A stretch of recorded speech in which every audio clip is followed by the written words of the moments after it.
nataka nigusie tu sehemu ambayo inasema haki sawa kwa wote mapema ipasavyo. Nimetambua mchango wa mahakama katika kuleta suluhu mbalimbali kwenye jamii yetu. Nisisitize mahakama yetu tukufu iendelee kuwa kimbilio la Watanzania. Si tu kwa kutoa haki, lakini haki pia kuonekana kwamba inatolewa. Haki ikionekana inatolewa, itajenga imani na matumaini makubwa ya wananchi kuendelea kuamini kwamba mahakama ni chombo ambacho kinapaswa kukimbiliwa na wananchi wote. Lakini katika misingi hiyo hiyo, nichukue fursa hii ndugu zangu, kwa dhati ya moyo wangu kupongeza utashi, dhamira ya kweli na ya dhati ya Mheshimiwa Rais Dr. Samia Suluhu Hassan. Tunasema ile political will ni kitu muhimu sana kwa kiongozi mkuu wa nchi. Tunaweza tukawa na sheria nyingi za nchi, tukawa na katiba, hata tukapata katiba mpya, lakini kama hatuna kinara anayesimamia utawala bora na sheria, hizi sheria zetu zote zinaweza siwe na maana yoyote.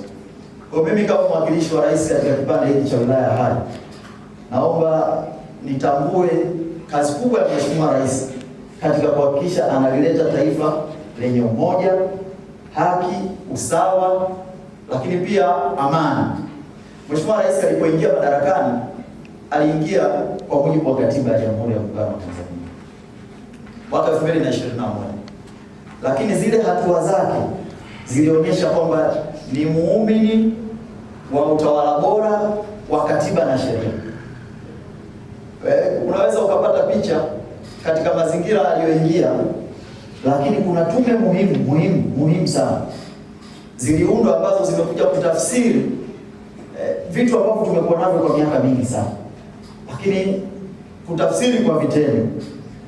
Leo tunapozungumza, Mheshimiwa Rais aliunda tume ya haki jinai, tume ambayo sasa hivi imetufanya ofisi ya mwendesha mashtaka, ofisi ya TAKUKURU, ofisi ya mpelelezi, na zinafanya kazi kwa haraka kuhakikisha haziwezi kwenda kwako bila ya kuwa na ushahidi uliojitosheleza.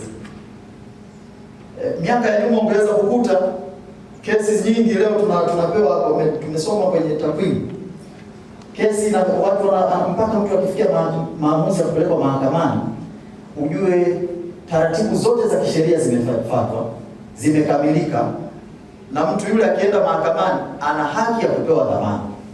Hiyo wakati nafanya utafiti wangu wa kwanza, nilifanya utafiti juu ya haki za wafungwa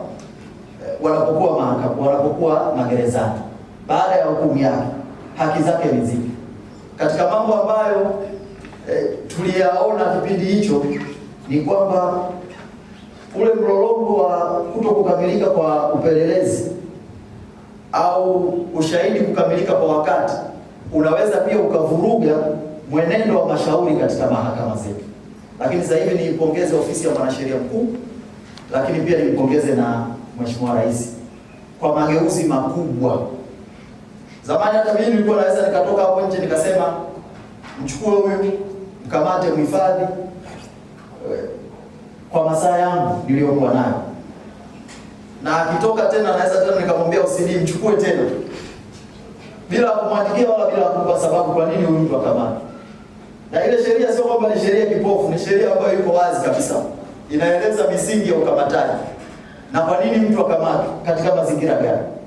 Lakini imefika mahala leo, hata kama anashuhudia kwamba huyu katika hali ya kawaida amefanya makosa na anapaswa kuchukua hatua, lakini zile hekima na busara za Mheshimiwa Rais zimetufikisha leo kwamba unafuata taratibu nyingi za nje na ndani ya pazia, kiasi kwamba haki za watu hazikanyagwi.